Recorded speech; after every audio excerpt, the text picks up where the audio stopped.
Hallo, ich bin Boris Kirchner, ich bin Coach von Deutschland-Team.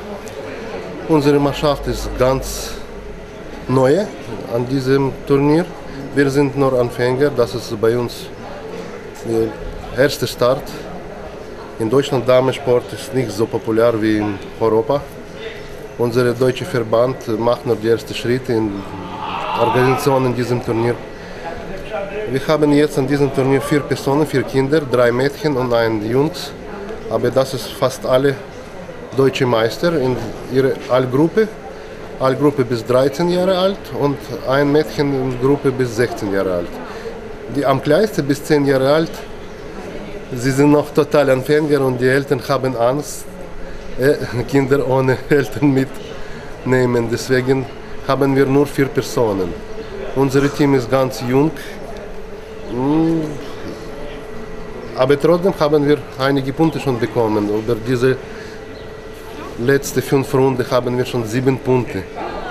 Jeder von unserem Team hat schon mindestens einen Punkt bekommen und das freut mich sehr.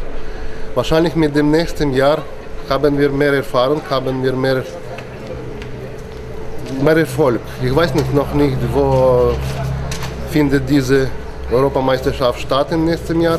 Wahrscheinlich in ein paar Jahren Deutschland auch organisiert etwas Gleiches. Und ich möchte jetzt ein paar Worte sagen über Polen, über diese Organisation, über die Stadt Bělava. Uns gefällt alles. Wir wohnen jetzt in einem Gasthaus beim Pani Bożena. Dort ist sehr günstig, sehr bequem. Unser Haus pro 11 Personen, das war das ganze deutsche Team, 11 Personen, aber leider diese drei nicht gekommen. Deswegen wir wohnen in diesem Haus nur zu 8. 4 Kinder und 4 Erwachsene, Eltern und ich.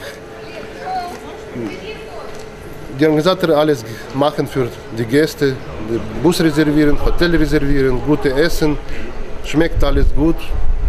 Der erste Tag war super gut mit dieser Eröffnung, mit dieser Zeremonie Eröffnung. Die Kinder tanzen, singen. Ich habe versucht auch ein paar Mal getanzt. Ich weiß nicht, ob das sieht blöd oder nicht.